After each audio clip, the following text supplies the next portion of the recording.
Here is your 900-word complete story, directly based on your title, without numbering, and written in a smooth, cinematic, emotional style.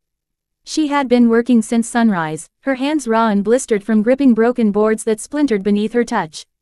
The dry wind swept across the abandoned ranch, carrying dust, silence, and memories she wished she could bury.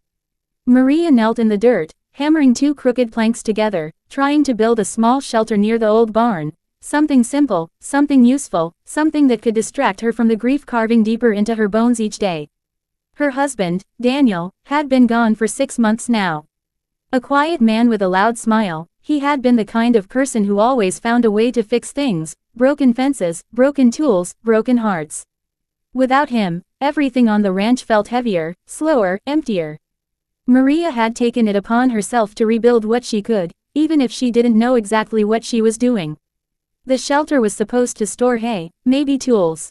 But really, it was a place where she could breathe without the walls of the empty house closing in on her. As she lifted another cracked board, she felt eyes on her. She froze. Near the edge of the field stood a familiar figure, tall, broad-shouldered, dressed in a dusty jacket that had clearly seen better days. It was Andrew, Daniel's younger brother. The man who had disappeared after the funeral, without a word, without a goodbye, without even looking her in the eyes. He stood there silently, watching. Maria swallowed hard. The hammer in her hand suddenly felt too heavy. She wanted to speak, to ask him why he had returned after all this time, but the words stuck in her throat. Andrew walked forward slowly, his boots crunching against the dry grass, his expression unreadable. "You're building it wrong," he said quietly. Maria let out a breath she didn't realize she was holding. "I know," she replied, not looking at him. "But it's all I've got." He stopped beside her, his shadow stretching across the half-built frame. "You should have asked for help. You weren't here." The words came out sharper than she intended. Andrew flinched slightly, guilt flickering across his eyes. He crouched next to her, picking up one of the broken boards. He examined the jagged edges, then glanced at her hands, scraped, reddened, and trembling. "You're hurting yourself," he murmured. She pulled her hand away. "Pain doesn't scare me anymore." Andrew's jaw tightened. He set the board down gently and looked directly at her, really looked, for the first time since Daniel's death. "Maria, I didn't leave because I didn't care. I left because every corner of this place reminded me of him. And I didn't know how to stay without falling apart." Maria closed her eyes. She didn't want sympathy. She didn't want comfort. She wanted answers to the ache in her chest, answers no one could give. When she opened her eyes again, Andrew was still there, waiting, not demanding, not pushing, just waiting. "You think I don't feel the same?" she whispered. Andrew lowered his gaze, his voice thick. "I know you do. That's why I'm here now." The wind blew harder, rattling the half-built structure. Maria steadied one of the boards, but it slipped again, cracking slightly under the pressure. Frustration surged inside her, raw and hot. "Everything I touch breaks," she said, her voice cracking as tears threatened to spill.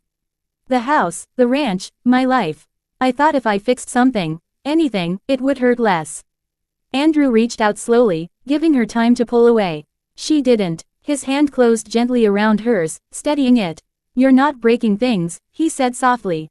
"You're trying to survive." Maria didn't know when the tears finally fell. Maybe it was the gentleness in his voice, or the warmth of his hand, or maybe it was simply because she was tired of pretending she was strong, tired of building alone.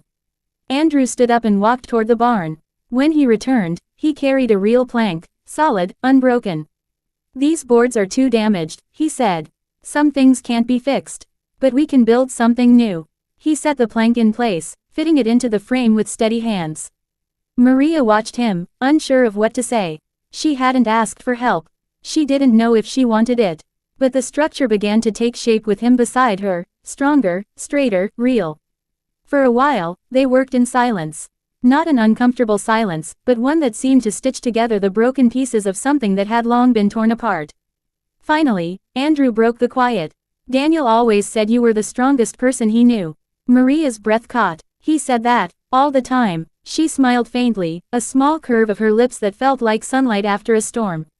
They continued working, board by board, each piece fitting more easily than the last.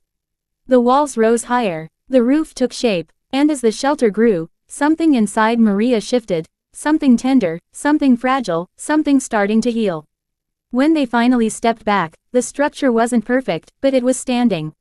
Solid, steady, built not from broken pieces, but from what remained. Andrew wiped the sweat from his forehead. Looks like a real shelter now. Maria looked at the building, then at him. Thank you, she said softly. He shook his head. We did it together. The sun dipped low behind the hills, painting the world in gold. The ranch felt different, not less lonely, but less unbearable. Maria realized that she didn't have to rebuild everything alone. She didn't have to carry the weight of grief by herself. As they stood side by side, watching the sky change colors, she understood something Daniel had always believed. Sometimes rebuilding isn't about fixing the old, it's about learning to build again, with the people who choose to stay. And Andrew, standing quietly beside her, had chosen to stay.